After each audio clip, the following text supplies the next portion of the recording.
Hi friends, how are you? A very good morning. So today is 6 April. चलिए आज देखते हैं क्या था। आपको पता होगा कि एक तो पैंडेमिक की वजह से कई बार हम देख रहे हैं, न्यूज़पेपर्स में आ रहा है कि सैलरी नहीं मिल रही है या पेंशन्स नहीं मिल रही हैं। फंड्स की शॉर्टेज की वजह से कभी कुछ हो रहा है, कभी कुछ हो रहा है। तो इस पे इस बार क्वेश्चन आ सकता है प्रीलिम्स में कि राइट टू गेट सैलरीज या पेंशन, नीचे ऑप्शंस आपको दे रखी होंगी। कौन से फंडामेंटल राइट है या फंडामेंटल राइट है या नहीं है। तो याद रखिएगा, अभी दिल्ली हाई कोर्ट ने कहा है कि right of employees to get salaries and pension is a fundamental right and it is under right to life and liberty. ठीक है, तो आर्टिकल 21 के अंदर है ये। तो इतना याद रखिएगा अगर ये पूछा जाता है, और मुझे लगता है इस बार ये पूछना भी चाहिए क्योंकि बहुत ज़्यादा ये सैलरीज के ऊपर रहा है। और बड़ा अच्छा पॉइंट बनता है कि फंडामेंटल राइट है या नहीं, और अगर है तो ये किस राइट के अंडर आता है, इतना ज़रूर याद रखिएगा। पेज 5 पे तो आपको पता है कि अटैक हुआ सीआरपीएफ पे, पुलिस जवानों पे। जो भी हुआ गलत हुआ। और इसमें हमें देखना है कोबरा। कोबरा जब बनाई भी गई थी ना, तब भी इस पे क्वेश्चन आया था। तो थोड़ा-सा अपने नोट्स में लिख लीजिएगा। जो cobra commando battalion for resolute action unit है, ये सीआरपीएफ की स्पेशल यूनिट है for LWE, left wing extremist इसकी फुल फॉर्म है। अफेक्टेड एरियाज़ मतलब जहाँ माओइस्ट ऑपरेशंस होते हैं, वहाँ पे कोबरा को भेजा जाता है। एक एडिटोरियल पे मेंशन था के शेप रिकवरी। के शेप रिकवरी क्या होता है? बेसिकली रिसेशन के बाद जब इकोनॉमी रिकवर करते शुरू करती है, बट क्या होता है कि कोई चीज़ ज़्यादा बढ़ती है, कोई चीज़ या तो बढ़ती है कम देर से, या वो बढ़ती भी नहीं है, वो बल्कि डाउन जाती है। ठीक है? क्योंकि इकोनॉमी में आपको पता होगा कि इकोनॉमी में कई पार्ट्स आते हैं। कोई लोग रिच हैं, कोई बहुत ज़्यादा रिच है, एक ultra high net worth individuals होते हैं, कुछ एमएसएमई सेक्टर्स हैं, कुछ इन्फॉर्मल सेक्टर्स हैं।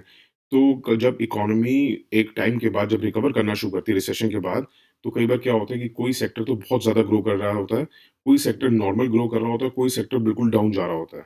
तो इसी को कहते हैं economic performance of different sectors always differs to some extent. तो होता है, मगर के शेप रिकवरी में some parts of the economy may see strong growth while others continue to decline। इसका आप एक बारी इमेज देखिए। देखिए, ये है के शेप रिकवरी। ये वेल्थ है, ये टाइम है। जब एवरीवन डाउन जा रहे थे, ये जब आप ये देख रहे हैं ग्राफ में जो डाउन जा रही है लाइन, तो एवरीवन लिखा हुआ है जहाँ पे, जब ये तो है रिसेशन का टाइम। एक पॉइंट पे जाके हम लोग रिसेशन से ग्रो करना शुरू करते हैं। तो ये रिच पीपल तो देखिए ऊपर की तरफ ग्राफ बढ़ रहा है इनका। ये यू में हमने लिखा है एक आम जनता। यू का मतलब मैं आपको नहीं कह रहा हूँ, कंसिडर कर रहा हूँ, मैं एक आम जनता की बात कर रहा हूँ। जो एमएसएमई सेक्टर्स, इनफॉर्मल सेक्टर्स होते हैं, वो उनकी ग्रोथ ऐसे रहती है, तो नॉर्मल हो जाती है या डाउन जाते हैं, बल्कि वो ये थोड़ा कम ग्रो करते हैं। ठीक है, दैट इज कॉल्ड के शेप रिकवरी। इसको अच्छी तरह याद कर लीजिएगा, क्वेश्चन आ सकता है। वापस चलते हैं नोट्स पे। एक तो उनका इनइक्वालिटीज को हटाने के लिए क्या किया जा सकता है। उनका थ्री प्रोंग्ड अप्रोच यूज होनी चाहिए फॉर रिड्यूसिंग इनइक्वालिटीज। आप अपने क्वेश्चन वैसे लिखिएगा। These are focus on employment and wages. First, अभी हम इसको डिटेल में स्टडी करेंगे। सेकंड है रेजिंग ह्यूमन डेवलपमेंट। थर्ड है यूनिवर्सल बेसिक इनकम। और फोर्थ है सोशल सेफ्टी नेट्स। ये इसके नीचे जो ये है, ये मैंने कंक्लूजन में दिया है। एक बारी पहले हम देखते हैं इसके डिटेल में। फर्स्ट है क्रिएशन ऑफ प्रोडक्टिव एम्प्लॉयमेंट। ठीक है, हमें याद रखना होगा कि इन्वेस्टमेंट रेट जो डिक्लाइन हो गया 39% से 31.7% इन 2018, इसको इम्प्रूव करना पड़ेगा। क्योंकि अगर हम इन्वेस्टमेंट करेंगे इंफ्रास्ट्रक्चर सेक्टर में, तो ही हम एम्प्लॉयमेंट अच्छी खासी क्रिएट कर सकते हैं। बट इसके भी 7 चैलेंजेस हैं। ये 7 सेवरल लिखना था, 7 लिख दिया। सेवरल चैलेंजेस हैं, क्या हैं? एक तो creating productive jobs for 7 to 8 millions per year. इसका बहुत ज़्यादा पंगा है। इसको इतना ज़्यादा हमें प्रोडक्टिव जॉब्स क्रिएट करनी बहुत मुश्किल हो जाती है। दूसरा क्या है? Demand and supply of labour. सबसे ये ग्राफ जो ये पॉइंट्स होते हैं ना, ये ज़रूर लिखिएगा। डेटाज़ जो होते हैं बहुत इंपॉर्टेंट होते हैं कि only 2.3% of India workforce has formal skill training as compare to 96% in South Korea, 80% in Japan, 52% in US. और उसके बाद स्ट्रक्चरल चेंज चैलेंजेस बहुत हैं हमारे अंदर। सेकंड है कि हमें creating equality of opportunity by providing improving human development. हमें इंक्रीज़ करना पड़ेगा अपना पब्लिक एक्सपेंडिचर, मतलब गवर्नमेंट को एक्सपेंडिचर इंक्रीज़ करना पड़ेगा on health and education. Public expenditure on health is only 1.5% of GDP. तो हमें इससे अच्छा वैक्सीन्स पे और अदर रिलेटेड मेजर्स पे हम वो करें। हमें यूनिवर्सल हेल्थ केयर पे जाना चाहिए, जिसमें हम 2 टू 3% ऑफ जीडीपी हम हेल्थ पे खर्चे। और एजुकेशन के सेक्टर में भी आप लिख सकते हैं थोड़ा-सा। थर्ड अप्रोच होती है क्वासी यूनिवर्सल बेसिक इनकम, जो हमने यूनिवर्सल बेसिक इनकम की बात करी। जिसमें हम कंबाइन कर सकते हैं कैश ट्रांसफर्स में बेसिकली हम ये कर सकते हैं कि जो गर्ल्स हैं रूरल एरियाज़ में या सिटीज़ एरिया में उनको कैश ट्रांसफ़र कर दिया जाए या जो डाउन रोडल पीपल हैं उनको कैश ट्रांसफ़र किया जाए। और जो एम्प्लॉयमेंट गारंटी स्कीम है हमें उसको एक्सपैंड कर सकते हैं, मतलब अगर 100 दिन हम नरेगा में दे रहे हैं तो उसको 200 दिन कर दिया जाए, या हम उसमें जो ₹100 की अगर हम रोज़ की तनख्वाह देते हैं तो उसमें ₹200 की वो दे दी जाए। I am just giving an example. तो इस तरह से हम एम्प्लॉयमेंट गारंटी स्कीम को भी एक्सपैंड कर सकते हैं ताकि हम ये जो के शेप रिकवरी है उसको ठीक कर सकें, इनइक्वालिटीज़ को ठीक कर सकें। फोर्थ, सोशल सेफ्टी नेट्स में हम लिख सकते हैं कि फार्मर्स इनकम हमें स्पेशली इंक्रीज करनी होगी, specially for small and marginal farmers, ताकि हम इनइक्वालिटीज रिड्यूस कर सकें और डिमांड क्रिएट कर सकें। जिसमें हमें कैसे कर सकते हैं, फार्मर प्रोड्यूसर ऑर्गेनाइजेशंस जो हम खुली होती है उनको स्ट्रेंथन करना पड़ेगा। स्टेट्स को ज़्यादा बिगर रोल देना पड़ेगा इन एग्रीकल्चर मार्केटिंग रिफॉर्म्स में।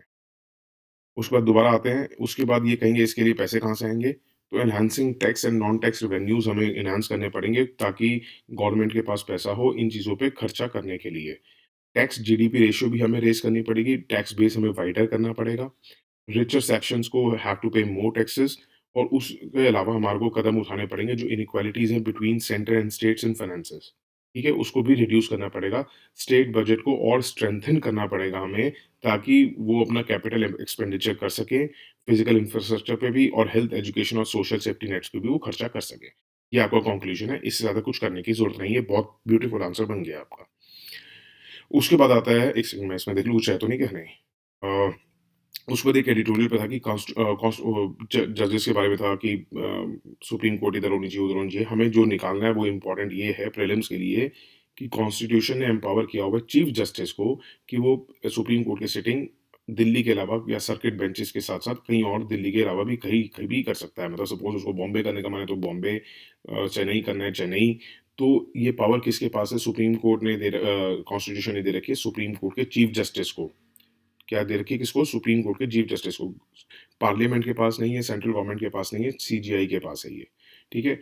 और मगर आज तक कई बार 2 स्टेटमेंट्स में अगर आ जाता है कि ये पावर सीजीआई के पास है, दूसरा आता है कि ये कई बार यूज़ की गई है, तो याद रखिएगा आज तक इस पावर का चीफ जस्टिस ने यूज़ नहीं किया है। This power has not been used. उसके अलावा जो है, एक ब्रिजेस के बारे में बहुत था, चेनाब ब्रिज का आया हुआ था, आज एक बोगीबील का भी आया हुआ था। तो थोड़ा-सा एक डेटा मैंने बना दिया है, इसको पढ़ लीजिए कि एक्चुअल में कौन-सा ब्रिज बड़ा है, कौन-सा ब्रिज छोटा है। एक तो याद रखिए, ढोला-सदिया ब्रिज 9.15 किलोमीटर का है, लोहित रिवर पे है, असम और अरुणाचल प्रदेश के बीच में। This is the longest bridge. Longest rail cum road bridge की बात हो या लॉन्गेस्ट रेल ब्रिज की बात हो, वो है बोगीबील ब्रिज, ब्रह्मपुत्रा रिवर पे है, धेमाजी टू डिब्रूगढ़ चलता है, असम में ये। उसके बाद आता है चिनाब ब्रिज, इसकी कंप्लीशन होनी है दिसंबर 2021 में। वो रेलवे ब्रिज है, अगर अंडर कंस्ट्रक्शन, अगर वो बन गया पूरा होने के बाद, वो हाईएस्ट ब्रिज होगा वर्ल्ड का, ठीक है? That's it for today, thank you so much for listening and have a good day, bye, take care.